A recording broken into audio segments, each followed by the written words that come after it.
Dengar baik-baik. Baca talqin ada 2 tempat. Okey, ingat siapa akan mati. Satunya masa nazak. Faham? Tengah nazak tu. Ni hak Nabi kata ni.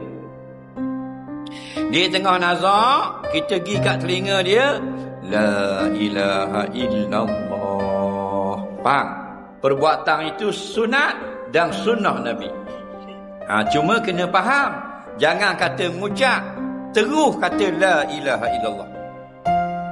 Sebab Nabi sebut dalam hadis tadi, lakinuhu la ilaha illallah. Ajar yang nak mati tu la ilaha illallah. Faham? Nabi tak kata kul ishad, kul ishad. Kalau ishad maknanya ngucap. Betul. Tapi Nabi tak suruh kata ngucap. Nabi kata kul la ilaha illallah. Faham? Katalah la ilaha illallah. Faham lagi? Bila dia sudah kata, senyap. Faham? Faham? Orang yang nak mati tu kata la ilaha illallah. Faham? Kita ni ramai-ramai senyap. Jangan kata apa dah. Faham? Biar dia mati, akhir sekali hak dia sebut tadi. Faham tak?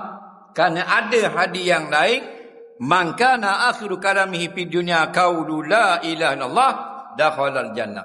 Barang siapa yang menyebut akhir sekali dalam dunia la ilaha illallah, masuk syurga. Faham lagi?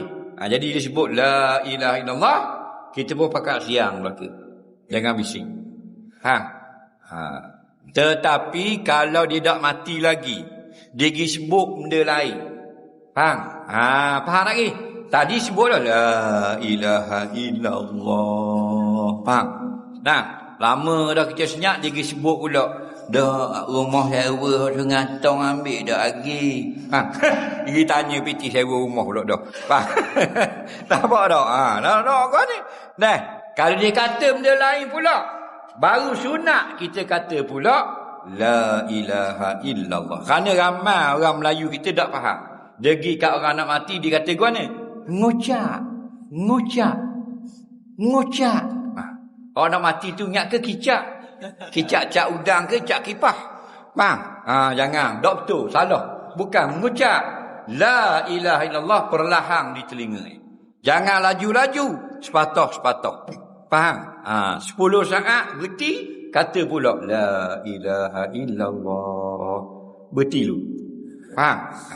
Senyap lagi, la ilaha illallah. Itu